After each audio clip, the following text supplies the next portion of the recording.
예수님께서는 헤로데 임금 때에 유다 베들레헴에서 태어나셨다.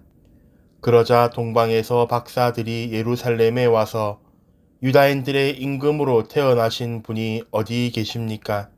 우리는 동방에서 그분의 별을 보고 그분께 경배하러 왔습니다 하고 말하였다.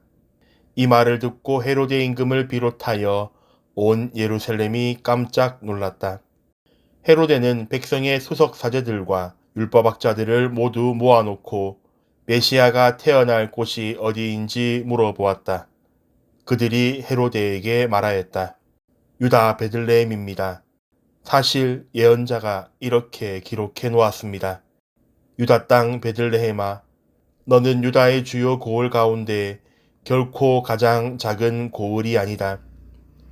너에게서 통치자가 나와 내 백성 이스라엘을 보살피리라. 그때 헤로데는 박사들을 몰래 불러 별이 나타난 시간을 정확히 알아내고서는 그들을 베들레헴으로 보내면서 말하였다. 가서 그 아기에 관하여 잘 알아보시오. 그리고 그 아기를 찾거든 나에게 알려주시오. 나도 가서 경배하겠소. 그들은 임금의 말을 듣고 길을 떠났다. 그러자 동방에서 본 별이 그들을 앞서 가다가 아기가 있는 곳 위에 이르러 멈추었다. 그들은 그 별을 보고 더없이 기뻐하였다. 그리고 그 집에 들어가 어머니 마리아와 함께 있는 아기를 보고 땅에 엎드려 경배하였다. 또 보물 상자를 열고 아기에게 황금과 유향과 모략을 예물로 드렸다. 그들은 꿈에 헤로데에게 돌아가지 말라는 지시를 받고 다른 길로 자기 고장에 돌아갔다. 성탄 시기의 한가운데입니다. 이번 주일 교회는 주님 공연 대축일을 지냅니다.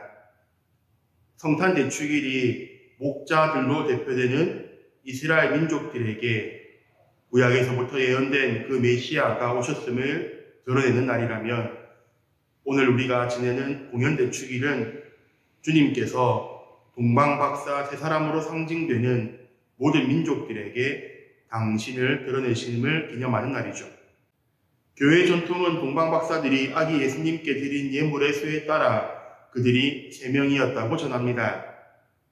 그리고 주일에 성당에 가보신 분들은 알겠지만 구유에 조그마한 변화가 있는데 바로 동방박사 3사람이 배치된다는 것입니다. 자세히 보시면 한 명은 백인이고 한 명은 흑인이고 한 명은 황인이죠. 교회의 전통은 백인에게 황금을 바친 멜키올, 황인에게 모략을 바친 발타살, 그리고 흑인에게는 유향을 바친 가스팔이라는 이름을 부여하고 있습니다. 그런데 중요한 것은 이 이름이 아니라 백인과 흑인 그리고 황인이라는 상징성을 통해 이스라엘 민족뿐만 아니라 모든 민족을 구원하러 오신 구세주 그리스도의 모습을 드러내고 있다는 것입니다. 사실 이 내용은 이 영상을 보시는 많은 분들께서도 잘 아시는 내용이죠. 그런데 제가 주님 공연 대축일을 맞이하면서 들었던 첫 번째 묵상 주제는 바로 드러남에 대한 부담감입니다. 저도 지금 여러분 앞에서 제 모습을 드러내고 있지만 코로나19라는 것은 사람들에게 드러나는 것이 얼마나 어렵고 부담스러운지, 더불어서 숨기는 것이 얼마나 편하고 안전한지를 우리에게 알려주었습니다. 사람들은 드러나는 것을 두려워합니다. 자기에 대한 것을 다른 사람들이 알게 되는 것을 싫어합니다. 그런데 중요한 것은 자기는 가리고 싶어 하면서 다른 사람들은 벗기고 싶어 한다는 거죠. 그것은 내 것은 감추고 숨기면서 다른 사람의 것은 알고 싶어 하는 욕망이 자리하고 있습니다. 그런 모습을 우리 주님에게서도 생각해 봅니다. 과연 나는 얼마나 내 자신을 숨기고 있는지 말이죠.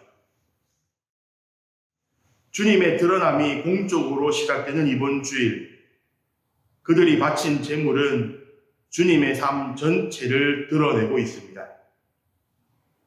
이 예물의 의미도 여러분들이 잘 아시리라 생각합니다. 황금은 왕에게 바친 선물이죠. 아기의 모습이지만 세상을 다스릴 진정한 왕임을 고백하는 것입니다. 유향은 전통적으로 신에게 바치는 제사에서 쓰이는 것입니다. 모략은 시체에 바르는 것으로 죽음을 상징하죠. 이것을 아기 예수님께 드리는 것은 하느님의 아들이면서 세상의 왕이지만 죽을 수 있는 참 인간임을 고백하는 것입니다. 유향이 예수님의 신성을 드러낸다면 모략은 반대로 그분의 인성을 드러내는 물건으로 이해할 수 있습니다. 결국 오늘 축일 역시 우리가 지난주에 지냈던 천주의 성모 마리아 대축일처럼 예수님께서 어떤 분이신지를 우리에게 알려주고 있는 것이죠. 사실 방금 제가 드러남에 대한 부담감에 대해서 이야기했지만 결국 주님께서 동방박사 세 사람에게 자기의 모습을 드러내시고 동방박사들이 예수님께 바친 제물을 함께 생각해 보았을 때 주님의 삶이 얼마나 앞으로 당신에게 부담감으로 다가올지 한번 인간적으로 생각해 보게 됩니다. 그렇게 다시 인간의 측면으로 돌아와서 오늘 대축일은 더불어 다른 사람에게 제대로 선물할 수 있는 방법을 배우게 합니다. 바로 그 사람이 그 사람에게끔 드러날 수 있게 도와주는 것이죠. 동방박사들이 바친 예물이 주님의 참모습을 드러낸 것처럼 우리가 이웃들에게 해주는 말이나 선물들 역시 그렇게 한다면 더 큰 의미가 있을 것 같습니다. 물질적인 선물뿐만 아니라 기도 역시 이런 맥락으로 한다면 더 큰 의미가 있겠죠. 그러한 마음은 주님을 상대로도 마찬가지일 것입니다. 어릴 때 본당 신부님이 주님 공연 대축일 어린이 미사 강론 시간 때 그렇다면 우리는 무엇을 주님께 선물로 드릴 수 있을까요? 라는 질문이 떠오릅니다. 다른 분들도 한 번쯤은 들어보신 질문이겠죠. 결국 이 질문에 대한 답은 내가 주고 싶은 것이 아니라 그 사람에게 어울리는 것을 주는 것이 제대로 된 선물이라고 할 수 있음을 다시 한번 깨닫게 됩니다. 주님 공연 대축일, 주님께서 공적으로 당신 모습을 드러내신 날입니다. 한번 생각해 보았으면 좋겠습니다. 나는 그러면 하느님께 나의 모습을 제대로 드러내고 있는지 말입니다. 이미 주님께서는 우리가 어떤 모습을 지니고 있는지 다 알고 계십니다. 우리가 주님께 나의 솔직한 모습을 드러낼 때에 주님께서는 우리의 모습을 보시고 우리에게 맞는 은총들을 선물해 주시리라 믿습니다. 더불어서 동방박사들이 예수님께 그분께 꼭 맞는 예물을 드렸던 것처럼 우리도 주님께 그분 마음에 꼭 맞는 무언가를 드릴 수 있도록 함께 노력했으면 좋겠습니다.